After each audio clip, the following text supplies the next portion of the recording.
Good morning friends, welcome to the online classes. Today we discuss class 10th subject science chapter number 5 chemistry in everyday's life lecture 2. हमने अपने पिछले lecture में जो topic पढ़े थे वो थे uses of acid and uses of basis and uses of salt. हमने एसिड, बेस और सॉल्ट इनके यूजेस को हमने पिछले लेक्चर में कंप्लीट किया था. तो उससे आगे हम जो आज का टॉपिक स्टार्ट कर रहे हैं वो है पीएच स्केल. पीएच स्केल क्या है? इस टॉपिक को स्टार्ट करने से पहले मैं आप सब लोगों से एक रिक्वेस्ट करना चाहता हूँ कि प्लीज़ चैनल को सब्सक्राइब कीजिए, बेल आइकन को प्रेस कीजिए और वीडियो को लाइक एंड शेयर कीजिए ताकि आपको लेटेस्ट अपडेट मिलती रहे. तो चलिए आज का टॉपिक स्टार्ट करते हैं. PH scale. साल था 1909 जब जर्मनी के एक साइंटिस्ट थे सोरेनसन. उन्होंने पीएच स्केल को बनाया था और उन्होंने कहा था कि concentration of hydrogen ion is known as pH. जहाँ पे ये जो पीएच है, पीएच का मतलब होता है किसी सॉल्यूशन में हाइड्रोजन आयन की कंसंट्रेशन को मेज़र करना. We use pH scale to measure strength of acid और बेस. एसिड और बेस कोई उसकी स्ट्रेंथ कितनी ज़्यादा है इसको मेज़र करने के लिए पीएच स्केल का यूज़ किया जाता है. और ये जो पीएच है यहाँ पे एच क्या है? एच प्लस आयन की कंसंट्रेशन को मेज़र करता है. पीएच में जो पी है वो जर्मन लैंग्वेज के एक वर्ड पोटेंस से आया है जिसका मतलब होता है strength of H plus ion. यहाँ पे पी एच है, पी का मतलब पोटेंस और एच मतलब एच प्लस आयन. तो एच प्लस आयन की स्ट्रेंथ को मेज़र करते हैं पीएच स्केल. पीएच स्केल के बारे में हम देखें तो हमको बस एक चीज़ याद रखनी है कि कोई भी सॉल्यूशन कितना ज़्यादा एसिडिक नेचर का है या कितना ज़्यादा बेसिक नेचर का है उसकी पहचान करने के लिए पीएच स्केल का यूज़ होता है. पीएच स्केल पे आप देखते हो तो 1 to 14 नंबर लिखे हुए होते हैं. अगर किसी सॉल्यूशन में डालने पर उसकी पीएच 7 से कम आती है तो वो एसिडिक सॉल्यूशन होता है. अगर किसी सॉल्यूशन की पीएच 7 से ज़्यादा आती है तो वो बेसिक सॉल्यूशन होता है और इक्वली 7 पीएच आ जाने पर उसे न्यूट्रल सॉल्यूशन कहते हैं. ये जैसे एक डायग्राम बना है पीएच स्केल का जिसमें 1 से लेके 14 तक मार्क्स किए हुए हैं. जो 7 से कम होते हैं वो एसिडिक नेचर के होते हैं जिसमें क्या होते हैं HCl, कर्ड यानी कि दही, लेमन, मिल्क, टोमेटो, यूरिन और रेन वाटर. वो सब चेक करोगे तो उसकी पीएच आपको हमेशा 7 से कम मिलेगी, मतलब वो एसिडिक नेचर के होते हैं. और अगर आप blood, soap solution, cold drinks with soda and milk of magnesia के सॉल्यूशन में आप पीएच स्केल डालते हो तो उसकी वैल्यू आपको 7 से अबव मिलेगी. क्यों? क्योंकि वो बेसिक नेचर के होते हैं. उन्होंने जो पीएच स्केल है उसकी डेफिनेशन भी दी थी. उन्होंने कहा था the negative logarithm of concentration of hydrogen ion is called pH.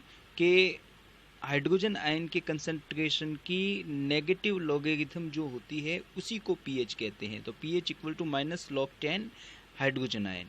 More concentration of H plus ion so strong acid and more concentration of OH ion so strong base. अगर आपको H plus ion की concentration ज़्यादा मिलती है solution में तो वो एक टाइप से एसिड, स्ट्रॉन्ग एसिड है. और OH माइनस आयन की कंसंट्रेशन किसी सॉल्यूशन में ज़्यादा मिलती है तो वो स्ट्रॉन्ग बेस है. हमारा जो नेक्स्ट टॉपिक है वो है importance of pH in daily life. कि हमने जो भी एसिड और बेस पढ़े थे उसमें उनकी इम्पोर्टेंस हमारे डेली लाइफ में कहाँ कहाँ होती है. जिसमें फर्स्ट आता है एसिडिटी इन स्टोमच. है क्या एसिडिटी? पढ़ते हैं थोड़ा. कि जब हम खाना खाते हैं तो खाना खाने के बाद हमारे स्टोमच में गैस्ट्रिक जूस निकलता है और गैस्ट्रिक जूस के साथ थोड़ा सा HCl यानी कि हाइड्रोक्लोरिक एसिड भी निकलता है. वो हमारे स्टोमच को नुकसान पहुंचाए बिना हमारे डाइजेशन में हेल्प करता है. लेकिन कभी कभी इस हाइड्रोक्लोरिक एसिड की क्वांटिटी ज़्यादा हो जाती है तो ज़्यादा हो जाने के कारण हमारे स्टोमच में पेन यानी कि दर्द होने लगता है और जलन का अनुभव होता है जिसको हम एसिडिटी के नाम से जानते हैं. याद रखना आपको कि HCl की क्वांटिटी ज़्यादा होने के कारण हमको पेट में दर्द और जलन अनुभव होती है, जिसको एसिडिटी कहते हैं। और जब हम किसी डॉक्टर के पास जाते हैं तो वो हमें क्या कहते हैं कि आप एंटासिड लो, तो एंटासिड से आपकी पेट की जो जलन है वो ख़त्म हो जाएगी। एंटासिड एक टाइप का वीक बेस है, यानी कि मैग्नीशियम हाइड्रोक्साइड, इसको मिल्क ऑफ मैग्नीशिया के नाम से भी जाना जाता है। उसको जब हम लेते हैं तो वो HCl के जो एसिडिटी थी उसको ख़त्म कर देता है, और थोड़ी देर में हमारे पेट में जो दर्द था, जो जलन थी, वो ख़त्म हो जाती है।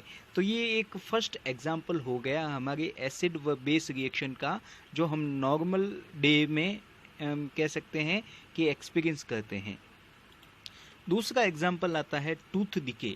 टूथ डिके क्या है कि हमारी नॉर्मली मुंह की जो pH होती है वो होती है 6.5, लेकिन जब हम खाना खाते हैं तो खाना खाने के बाद में हमारे मुंह में भी कुछ बैक्टीरिया पैदा हो जाते हैं, जो क्या है, दांतों के बीच बीच में फंसकर वहाँ पे एसिडिटी को बढ़ाते हैं, एसिड बनाते रहते हैं, जिससे एसिडिटी जो थी 6.5 से कम होने लगती है। और अगर हमारे मुंह की pH 5.5 से कम हो जाए तो क्या होता है कि हमारे जो दांत है, दांतों के ऊपर का जो इनेमल है वो टूटने लगता है, जिसको कहते हैं टूथ डिके। टूथ डिके मतलब हमारे शरीर की जो सबसे मजबूत हिस्सा है, दांतों का इनेमल, वो भी pH के कारण टूटने लगता है। इसलिए हम किसी डॉक्टर के पास या डेंटिस्ट के पास जाते हैं तो वो हमको कहता है कि खाना खाने के बाद अच्छे तरीके से दांतों को साफ करना चाहिए टूथपेस्ट से या कोई भी एल्केलाइन सॉल्यूशन से, ताकि आपके दांतों को कोई नुकसान नहीं पहुंचे। तो हम क्या है, टूथ डिके को कंट्रोल कर सकते हैं। तीसरा जो हमारा इसका एग्जाम्पल है वो है स्टिंग ऑफ इंसेक्ट, कि जब कोई इंसेक्ट, चाहे हनी बी हो या कोई एंट हो, वो आपको काटता है, मतलब वो जब अपना स्टिंग, डंक चुभोता है तो डंक के साथ कुछ एसिड भी छोड़ता है, जिसके कारण आपकी स्किन वहाँ पे लाल होने लगती है और वहाँ पे आपको पेन होने लगता है और जलन महसूस होने लगती है। तो हम क्या कहते हैं कि जब कोई इंसेक्ट हमको काटता है, यानी कि अपना स्टिंग, डंक चुभोता है, तो उस टाइम हम क्या करते हैं, कोई alkaline salt like sodium hydrogen carbonate, baking soda जिसको कहते हैं, NaHCO3, उसको अगर हम जहाँ पे उसने काटा है उस जगह पे रगड़ देंगे तो हमारी वो जलन है वो ख़त्म होने लगेगी। क्यों? क्योंकि ये जो इंसेक्ट के स्टिंग होता है उससे एसिड निकलता है, और ये एक टाइप का बेस है। बेस एसिड को ख़त्म कर देता है, जिससे हमारे वहाँ पे जो जलन हो रही थी वो भी ख़त्म हो जाती है, और हम क्या है, नॉर्मल कंडीशन महसूस करने लगते हैं। तीसरा जो इसका एग्जाम्पल है वो है एसिड रेन। इस एसिड रेन के बारे में आप पिछली क्लासेस में पढ़ के आ चुके होंगे, थोड़ा डिस्कस कर देते हैं। क्या होता है कि नॉर्मली जो रेन होती है, बरसात होती है, हमारे पॉल्यूशन के कारण उसमें उनकी जो बारिश के पानी की pH है वह कम होने लगती है, और एक फिक्स pH है 5.5, जिससे कम हो जाने पर, अगर कोई बारिश हो रही है और उसके पानी की pH 5.5 से कम है तो उसको एसिड रेन कहते हैं। और वो जो रेन होती है बहुत ही ज़्यादा नुकसान पहुंचाती है, नदियों को नुकसान पहुंचाती है, मिट्टी को, सॉइल को नुकसान पहुंचाती है, यहाँ तक कि फसलों को, क्रॉप को, एनिमल्स को और इकोलॉजिकल सिस्टम को भी नुकसान पहुंचाती है। तो एसिड रेन भी एक टाइप से एसिड बेस रिएक्शन का एक एग्जाम्पल्स है, जो हमारे नॉर्मल एनवायरनमेंट में होता है।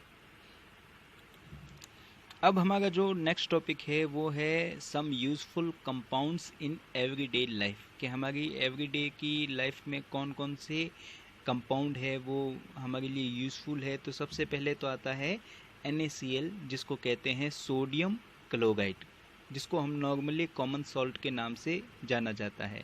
ये मिलता कैसे हैं, इसको बनाने के लिए हम क्या कर सकते हैं, किसी भी स्ट्रॉन्ग एसिड और स्ट्रॉन्ग बेस की आपस में रिएक्शन करते हैं तो आपको NaCl मिल जाता है, और इसकी pH नॉर्मली 7 होती है, और 7 pH नेचर में न्यूट्रल है, इसलिए ये जो बनता है उस रिएक्शन को न्यूट्रलाइजेशन रिएक्शन के नाम से भी जाना जाता है। कह सकते हैं कि ये जो NaCl है एक तो हम केमिकल रिएक्शन से बना सकते हैं, एक ये हमारे नेचर में नेचुरल तरीके से भी मिलता है। नेचुरल तरीके से कैसे कि सॉल्टी वाटर या ओशियन वाटर जो है उसको सुखाने से भी ये मिलता है। लेकिन अगर हम किसी ओशियन वाटर या सॉल्टी वाटर को सुखाएं और उससे NaCl बनाएं तो उसमें कई टाइप की इम्प्योरिटीज़ होती है, मतलब प्योर नहीं मिलता हमको। इम्प्योरिटीज़ कौन कौन सी होती है? मैग्नीशियम क्लोराइड की और कैल्शियम क्लोराइड की। और इन इम्प्योरिटी को निकालने के लिए उसमें से HCl गैस यानी कि हाइड्रोजन क्लोराइड गैस को गुजारा जाता है कि ये गैस जब इसमें से गुजरेगी तो इसकी ये इम्प्योरिटी अलग हो जाएगी। ये बच्चों आपके एग्ज़ाम में एक बार क्वेश्चन आ चुका है कि NaCl को कैसे बनाया जाता है और नेचुरल तरीके से जो मिलता है NaCl उसमें कौन कौन सी इम्प्योरिटीज़ होती है। तो आपको बताना पड़ेगा कि नेचुरल तरीके से मिलता है उसमें मैग्नीशियम क्लोराइड की और कैल्शियम क्लोराइड की इम्प्योरिटीज़ पाई जाती है, और इनको हटाने के लिए हाइड्रोजन क्लोराइड गैस को उस नमक में से गुजारा जाता है। तो गुजारते हैं तो वो प्योर हो जाता है। अगर हम NaCl की प्रॉपर्टीज़ की बात करें तो ये वाइट कलर का सॉलिड सब्सटेंस है जिसका मेल्टिंग पॉइंट 1081 केल्विन है, और यह पानी में हाईली सॉल्यूबल है और आयोनाइज हो जाता है किसी भी एक्वस सॉल्यूशन में मिक्स करने पर। इसके यूज़ देखें तो आपको पता है कॉमन सॉल्ट के यूज़ कहाँ कहाँ होते हैं।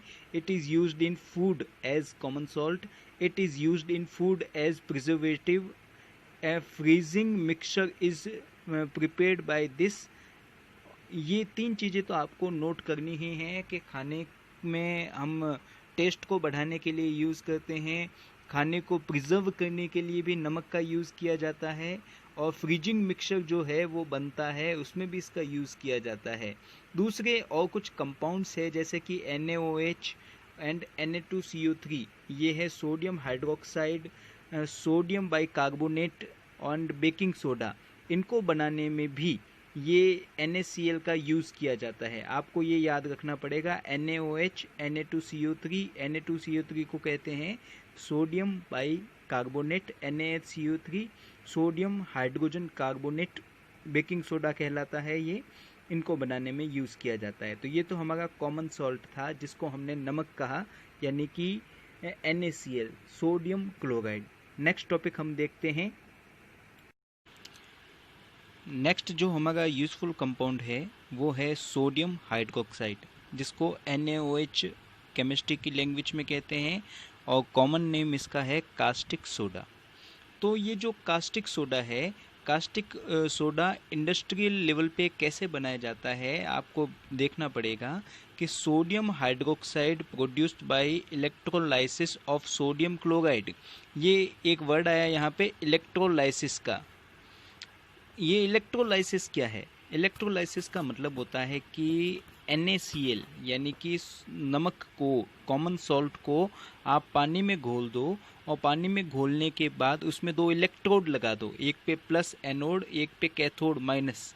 और जब आप इलेक्ट्रिसिटी प्रोवाइड करते हो तो इलेक्ट्रिसिटी प्रोवाइड करने के बाद एनोड व कैथोड पे अलग अलग टाइप के गैसेस आ जाती है, और जो लिक्विड बचता है वो लिक्विड कहलाता है NaOH। याद रखना इलेक्ट्रोलाइसिस क्या थी कि कॉमन सॉल्ट को पानी में घोलकर दो इलेक्ट्रोड डालते हैं, कैथोड व एनोड पर तो अलग अलग गैसें आ जाती है। याद रखना है आपको, एनोड पे क्लोरीन गैस और कैथोड पे हाइड्रोजन गैस आती है, और ये दोनों गैस आने के बाद जो लिक्विड बचता है नीचे की तरफ उसको कहते हैं NaOH यानी कि सोडियम हाइड्रोक्साइड। केमिकल रिएक्शन कैसे होती है? NaCl को वाटर में मिक्स किया तो NaOH बनता है और क्लोरीन गैस और हाइड्रोजन गैस निकल जाती है।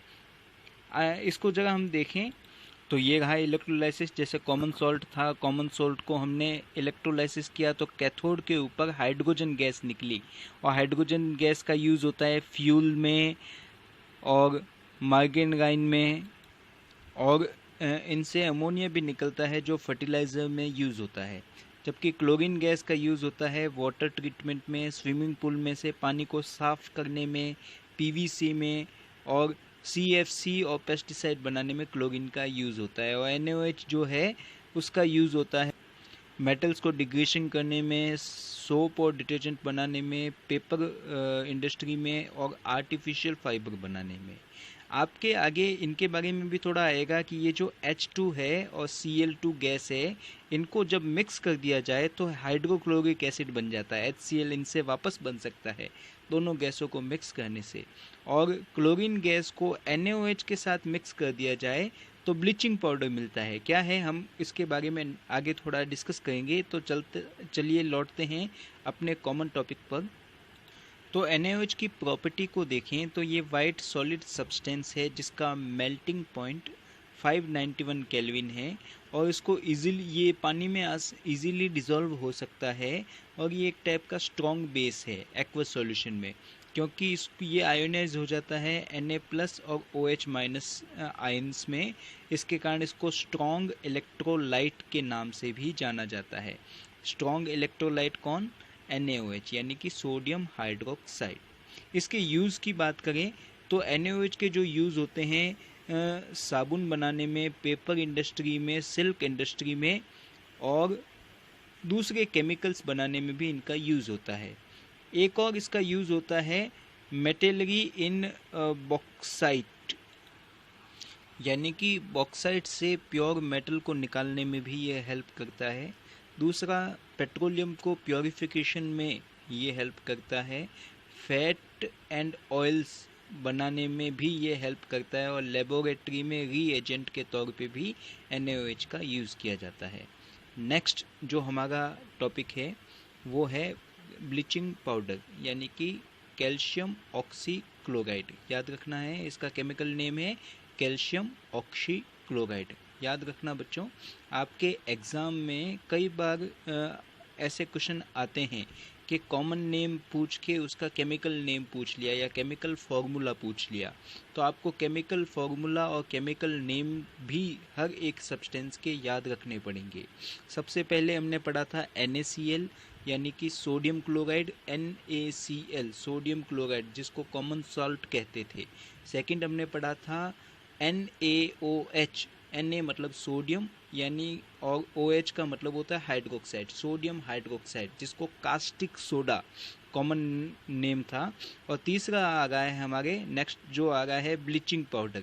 ब्लीचिंग पाउडर का केमिकल नेम कैल्शियम ऑक्सीक्लोराइड। याद रखना है CaOCl2। बनता कैसे हैं? बनाने का तरीका कि कैल्शियम हाइड्रोक्साइड जो है CaOH होल ट्वाइस जो है कैल्शियम हाइड्रोक्साइड में क्लोरीन गैस को गुजारते हैं तो उससे ब्लीचिंग पाउडर मिल जाता है। It is produced by passing chlorine gas in dry self line, यानी कि ये जो कैल्शियम हाइड्रोक्साइड है इसी को सेल्फ्ड लाइन कहते हैं, यानी कि बुझा हुआ चूना कहते हैं। इसमें क्लोरीन गैस को गुजारते हैं तो क्या होता है, ब्लीचिंग पाउडर हमको मिल जाता है। प्रॉपर्टी की बात करें हम इसके, तो ये एक सॉलिड येलो कलर का सब्सटेंस है जिसकी बहुत तेज गंध होती है, शार्प स्मेल होती है। ये ठंडे पानी में सॉल्यूबल है और इनको खुला छोड़ देने पर, यानी कि कैल्शियम ऑक्सीक्लोराइड ब्लीचिंग पाउडर को खुला छोड़ने पर क्लोरीन गैस ये निकालता है। It give chlorine gas on reacting with dilute acids. यह डाइल्यूट एसिड के साथ रिएक्शन करके भी क्लोरीन गैस, जैसे कि ये कैल्शियम ऑक्सीक्लोराइड की रिएक्शन हुई H2SO4 के साथ, तो रिएक्शन होने के साथ क्या होता है कि ये कैल्शियम SO4 के साथ जुड़ के कैल्शियम सल्फेट बना देता है CaSO4 और एक H2O और क्लोरीन गैस को निकालता है। उसी तरीके से कैल्शियम ऑक्सीक्लोराइड यानी कि ब्लीचिंग पाउडर की रिएक्शन HCl के साथ कराई तो कैल्शियम इस Cl के साथ जुड़ के CaCl2 बना देगा। ये Cl2 इसलिए आया क्योंकि यहाँ पे Cl के आगे की तरफ 2 लिखा हुआ है। CaCl2 कैल्शियम क्लोराइड बना देता है और H2O और क्लोरीन गैस निकालता है। तो यहाँ पे लिखा है कि ये क्या है, किसी भी डाइल्यूट एसिड के साथ रिएक्शन करके भी क्लोरीन गैस को देते हैं। तीसरा जो इसका प्रॉपर्टी है वो है कि ये जो क्लोरीन गैस निकलती है इस ब्लीचिंग पाउडर से, वो क्या करती है कि पानी के साथ रिएक्शन करके नेसेंट एटॉमिक ऑक्सीजन निकालती है और ये एक टाइप से ब्लीच का काम करती है, ब्लीचिंग रिएक्शन करने का काम करती है और एक टाइप की ऑक्सीडाइजिंग एजेंट होती है। याद रखना है आपको कि क्लोरीन गैस जो निकली इससे वो पानी के साथ रिएक्शन करके नेसेंट एटॉमिक ऑक्सीजन देती है जो एक टाइप से ब्लीचिंग रिएक्शन को करती है। ब्लीचिंग रिएक्शन मतलब कपड़ों में से कलर को हटाना ब्लीचिंग कहलाता है। तो ब्लीचिंग रिएक्शन करती है और एक टाइप की ऑक्सीडाइजिंग एजेंट के तौर पे भी काम करती है। इस ब्लीचिंग पाउडर के यूजेस की बात करें तो इसका यूज़ एक तो क्लॉथ इंडस्ट्रीज़ में होता है, पेपर इंडस्ट्रीज़ में होता है, ब्लीच करने में, ब्लीच मतलब कि उनमें से कलर को हटाने में, और प्योरिफिकेशन ऑफ ड्रिंकिंग वाटर, पीने के पानी को साफ़ करने में, प्योर करने में भी ब्लीचिंग पाउडर का यूज़ होता है। और ऑक्सीडाइजिंग एजेंट एंड एंटीबायोटिक के तौर पे भी इस ब्लीचिंग पाउडर का यूज़ किया जाता है। नेक्स्ट जो हमारा टॉपिक है वो है बेकिंग सोडा, जिसको सोडियम हाइड्रोजन कार्बोनेट के नाम से भी जानते हैं। याद रखना बच्चों, आपको chemical name and chemical formula पक्का याद रखना है क्योंकि उससे रिलेटेड क्वेश्चन आते हैं। कॉमन नेम बेकिंग सोडा, जिसको खाने का सोडा यानी कि ईटिंग सोडा भी कहते हैं। केमिकल नेम है sodium hydrogen carbonate, chemical formula NaHCO3। अगर कहीं पे NaHCO3 आए मतलब बेकिंग सोडा है, सोडियम हाइड्रोजन कार्बोनेट। देखते हैं यह खाने में यूज़ होता है इसलिए इसको ईटिंग सोडा भी कहते हैं। केमिकल नेम इसका सोडियम हाइड्रोजन कार्बोनेट है और यह खाने के सब्सटेंस के साथ मिक्स किया जाता है और इसको जब गर्म करते हैं, बेकिंग सोडा को जब मिक्स करके गर्म करते हैं तो उससे CO2 गैस निकलती है, वो बबल्स बनाती है। तो बबल्स के कारण क्या होता है कि जो केक वगैरह बनाए जाते हैं बेकरी में वो क्या है, सॉफ्ट होते हैं और स्पॉन्जी होते हैं क्योंकि उनके अंदर बहुत सारे छोटे छोटे छेद बन जाते हैं। किसके कारण? इस कार्बन डाइऑक्साइड गैस के रिलीज होने के कारण। Baking soda is made by using NaCl। NaCl का यूज़ करके बेकिंग सोडा को बनाया जाता है कि NaCl यानी कि कॉमन सॉल्ट में वाटर, कार्बन डाइऑक्साइड और NH3 यानी कि अमोनिया, इन तीनों को मिक्स कर देते हैं। तो मिक्स करने से एक तो NH4Cl एंड NaHCO3 बन जाता है। NH4Cl क्या है?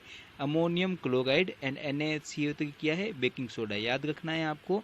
केमिकल रिएक्शन कैसे? NaCl H2O CO2 NH3, ये चार चीज़ों को हमने जब मिक्स किया तो मिक्स करने के कारण हमको बेकिंग सोडा मिल गया, NaHCO3 एंड NH4Cl। NH4Cl था ammonium chloride. It is also prepared by passing carbon dioxide gas in solution of sodium carbonate। Sodium carbonate के सॉल्यूशन में कार्बन डाइऑक्साइड गैस को मिक्स करने से भी हमको बेकिंग सोडा मिल सकता है। जैसे कि ये केमिकल रिएक्शन सोडियम कार्बोनेट था, उसमें कार्बन डाइऑक्साइड मिक्स की और वाटर के साथ रिएक्शन करे तो हमको NaHCO3 मिल गया। इसकी अगर प्रॉपर्टी की बात करें तो प्रॉपर्टी में ये वाइट कलर का क्रिस्टलाइन सॉलिड सब्सटेंस है। It is hardly soluble in water, पानी में मिक्स हो जाता है लेकिन मुश्किल से होता है। It's solution is water is alkaline, इसको पानी में मिक्स करने के बाद जो सॉल्यूशन बनता है वो एल्केलाइन सॉल्यूशन है। And carbon dioxide gas is released on heating on it, इसको गर्म करने से CO2 गैस निकलती है। कि हमने जो ऊपर रिएक्शन देखी थी इसको बनाने की, उसको उल्टा यहाँ पे लिखा गया है। NaHCO3 को गर्म करते हैं तो Na2CO3 carbon sodium by carbonate gas, sodium by carbonate और उसके साथ H2O और उसके साथ कार्बन डाइऑक्साइड, ये चीज़ें निकलती है। यूज़ देखें इसका तो जैसे नाम से पता चला बेकिंग सोडा यानी कि खाने में यूज़ होता है। As baking powder is food product, ये एक टाइप का खाने का प्रोडक्ट है। And it making soda water, soda water बनाने में भी यूज़ होता है। सोडा कंटेनिंग कोल्ड ड्रिंक, और सोडा का यूज़ कोल्ड ड्रिंक में करते हैं। Antacid to remove acidity of stomach, antacid बनाने में भी इसका यूज़ होता है। एज माइल्ड एंटीसेप्टिक, एंटीसेप्टिक बनाने में भी इसका यूज़ किया जाता है।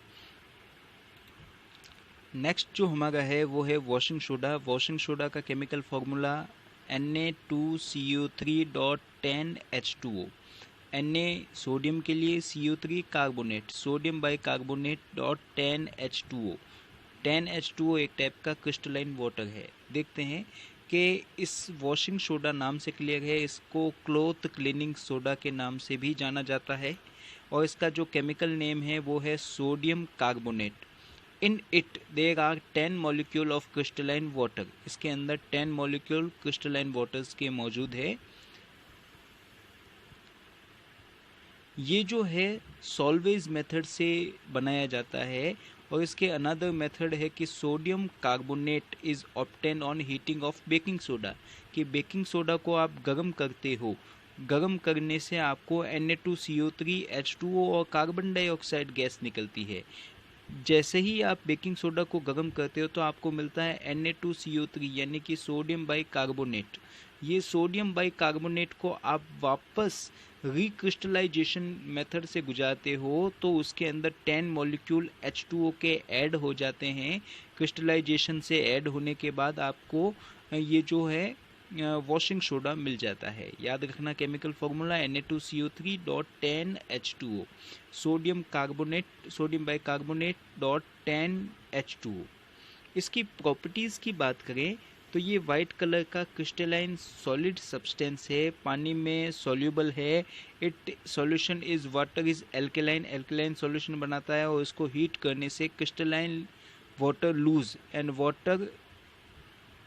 And get converted into soda ash, कि जब इसको हम गर्म करते हैं तो इसके जो 10H2O हैं वो निकल जाते हैं और 10H2O निकलने के बाद Na2CO3 ही बचता है। इसको सोडा ऐश के नाम से जाना जाता है। ये कब होता है? जब टेम्परेचर 373 केल्विन से ज़्यादा हो। इसके यूजेस की बात करें तो नाम से क्लियर है, वॉशिंग सोडा यानी कि वॉशिंग और क्लीनिंग में इसका यूज़ होता है। फॉर्मेशन ऑफ कास्टिक सोडा बनाने में यूज़ होता है। बेकिंग सोडा बनाने में, ग्लास बनाने में, सोप बोरेक्स बनाने में यूज़ होता है। डिटर्जेंट बनाने में इसका यूज़ होता है। पेपर, पेंट और टेक्सटाइल इंडस्ट्री में भी इस वॉशिंग सोडा का यूज़ किया जाता है। नेक्स्ट जो हमारा टॉपिक है वो है प्लास्टर ऑफ पेरिस, जिसका केमिकल फॉर्मूला है CaSO4.12H2O और इसका केमिकल नेम है hemihydrate of calcium sulphate. Calcium sulphate का हेमीहाइड्रेट जो है वो प्लास्टर ऑफ पेरिस को कहा जाता है। पहली बार इसको फ्रांस के कैपिटल पेरिस में बनाया गया था by heating gypsum, so it was name as plaster of Paris. It is also called POP and it is obtained by heating gypsum. Gypsum का फॉर्मूला होता है कैल्शियम सल्फेट .2H2O। अगर आप जिप्सम को CaSO4.2H2O यानी कि जिप्सम को आप 393 केल्विन पे हीट करते हो तो हीट करने पर इनमें से 1.5 वाटर मॉलिक्यूल निकल जाते हैं और बचता है CaSO4.12H2O जो कहलाता है प्लास्टर ऑफ पेरिस। वापस एक मिनट, बनाने का तरीका क्या है कि आप वहाँ पे पेरिस में जिप्सम मिलता है मैक्सिमम। जिप्सम का फॉर्मूला होता है CaSO4.2H2O।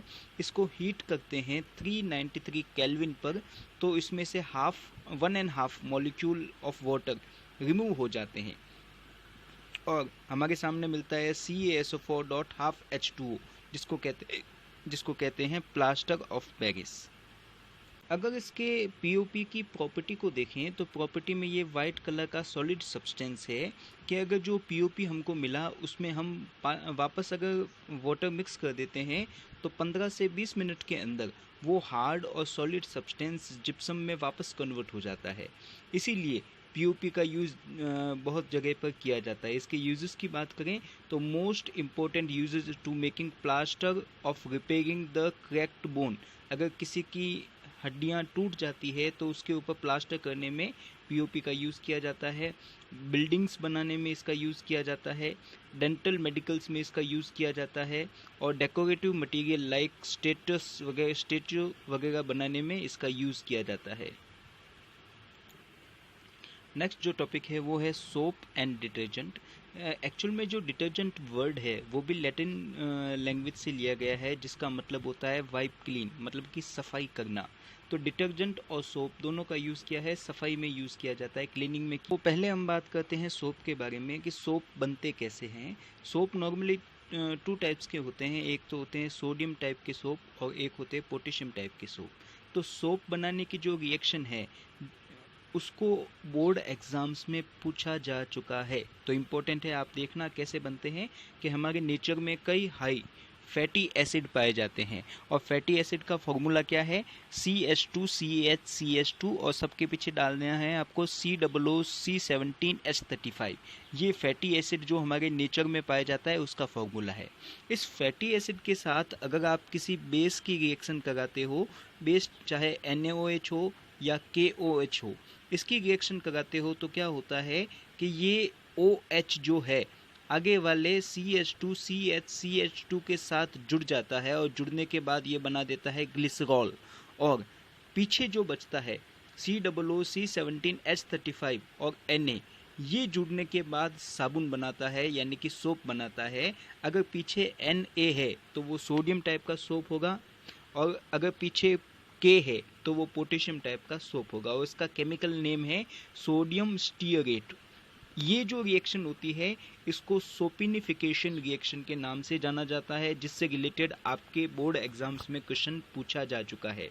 वापस एक मिनट, साबुन बनता कैसे है, हमारे नेचर में फैटी एसिड पाए जाते हैं जिसका फॉर्मूला CH2CH2 और COOC17H35। इसकी रिएक्शन किसी भी बेस के साथ कराते हो तो आपको ग्लिसरॉल एंड सोप मिलते हैं और सोप का केमिकल नेम है sodium stearate and potassium stearate. मैंने कहा था साबुन दो तरीके के होते हैं, सोडियम साबुन और पोटेशियम साबुन। तो हम सबसे पहले बात करते हैं पोटेशियम सोप की। तो पोटेशियम सोप जो होते हैं वो क्या है, सॉफ्ट होते हैं, जिसका यूज़ शैम्पू बनाने में, शेविंग क्रीम बनाने में और नहाने के जो हम साबुन यूज़ करते हैं उसको बनाने में किया जाता है। Cleaning in soft water but not in hard water. ये जो है सॉफ्ट वाटर में तो सही ढंग से क्लीनिंग करते हैं लेकिन हार्ड वाटर में ये क्लीनिंग नहीं कर पाते। क्यों? क्योंकि हार्ड वाटर में कैल्शियम और मैग्नीशियम के आयन मौजूद होते हैं जिनसे कोई भी सोप रिएक्शन नहीं कर सकता। दूसरा, जो सोडियम साबुन होते हैं उनका यूज़ कह सकते हैं कपड़े धोने वाले साबुन बनाने में यूज़ किया जाता है, वो हमारे स्किन के लिए थोड़े हार्ड होते हैं। अब बात करते हैं डिटर्जेंट की। तो detergent work in both hard and soft water. Detergent के दो एग्जाम्पल देखें तो पहला है सोडियम एल्काइल सल्फेट और सेकंड है सोडियम एल्काइल बेंजीन सल्फोनेट। याद रखना,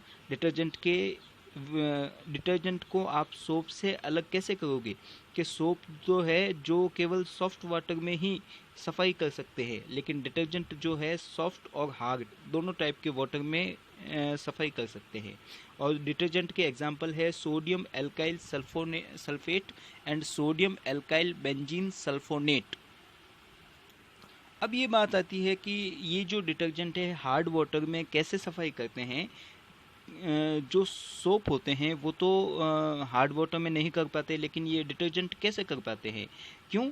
क्योंकि जो सोप है वो कैल्शियम और मैग्नीशियम आयन जो हार्ड वाटर में मौजूद होते हैं उनसे रिएक्शन नहीं करते, लेकिन डिटर्जेंट क्या है कि हार्ड वाटर में जो कैल्शियम और मैग्नीशियम के आयन हैं उसके साथ जुड़कर सल्फोनेट बना देता है, कैल्शियम सल्फोनेट और मैग्नीशियम सल्फोनेट बना देता है। वो नीचे की तरफ एक प्रिसिपिटेट के फॉर्म में जमा हो जाते हैं, जिससे के कारण जो ऊपर का पानी है वो सफाई करने के लिए कह सकते हैं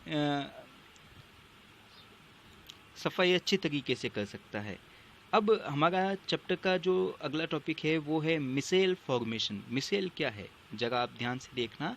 मिसेल कहते हैं नॉर्मली जो सफाई की जाती है और सफाई के दौरान जो झाग बनता है और झाग बनने के बाद कैसे कपड़ों में से किसी मैल को हटाया जाता है वो चीज़ कहलाती है मिसेल। मिसेल बनता कैसे हैं? सबसे पहले हमने वो साबुन को देखा था कि साबुन दो तरीके के थे, सोप दो तरीके के थे, एक तो था ये सोडियम और एक था पोटेशियम।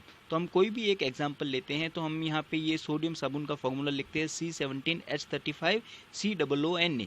ये आगे जो 3 आया है ये 3 तो इसकी मॉलिक्यूल है, साबुन का फॉर्मूला केवल इतना है C17H35 COONA।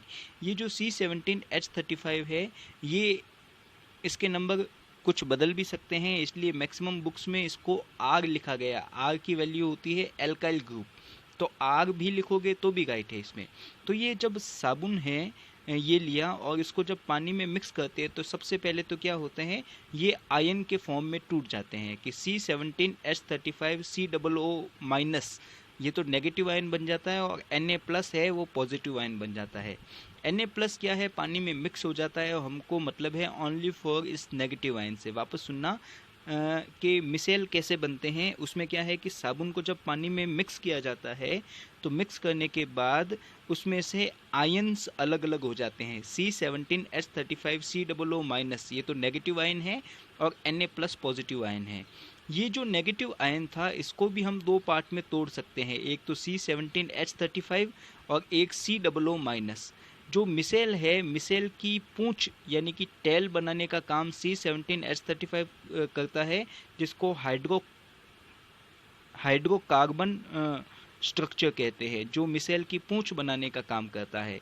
और जबकि COO- जो है वो मिसेल का हेड बनाने का काम करता है। तो मिसेल आपको कुछ ऐसा स्ट्रक्चर दिखाई देता है, एक गोला जिसके नीचे की तरफ एक धागे के जैसा स्ट्रक्चर है। तो इसका जो ऊपर वाला हेड है वो हेड है COO- का, और इसके पीछे की जो टेल है वो C17H35 यानी कि हाइड्रोकार्बन की बनी हुई इसकी टेल है। अब क्या होता है नॉर्मली कि अगर किसी कपड़े के ऊपर कोई मैल होता है तो मैल के अंदर ये मिसेल आके इस तरीके से एडजस्ट हो जाते हैं कि हर एक मिसेल की जो पूंछ है, टेल है, वो ऑयल ड्रॉप या मैल के अंदर, और उसका जो हेड है वो पानी के अंदर होता है। इस कारण जो हेड है उसको हाइड्रोफिलिक नेचर का कहते हैं। हाइड्रोफिलिक मतलब कि जो पानी से लगाव रखता हो, जो पानी के लिए हो। तो हेड है हमेशा पानी में रहता है, उसकी जो पूंछ है वो हमेशा किसी ऑयल ड्रॉप या मैल के अंदर रहती है, तो पूंछ को हाइड्रोफोबिक नेचर का कहते हैं। और वो किसी कपड़े के ऊपर जो मैल लगा हुआ था, जो ऑयल की ड्रॉप लगी हुई थी, उसको पकड़ के खींचते हैं और खींचने के बाद उसको उस कपड़े से अलग कर देते हैं। और अलग करने के बाद दूसरे मिसेल के मॉलिक्यूल्स आते हैं, उस ऑयल ड्रॉप को पूरी तरीके से घेर देते हैं और नीचे की तरफ जमा देते हैं, ताकि वो किसी दूसरे कपड़ों के ऊपर लगकर उसको नुकसान नहीं पहुंचा सके। आपने कभी नोट किया होगा, कभी ऐसा हुआ है कि एक कपड़े का दाग किसी दूसरे कपड़े के ऊपर लग गया हो धोते वक्त? नहीं होता। क्यों?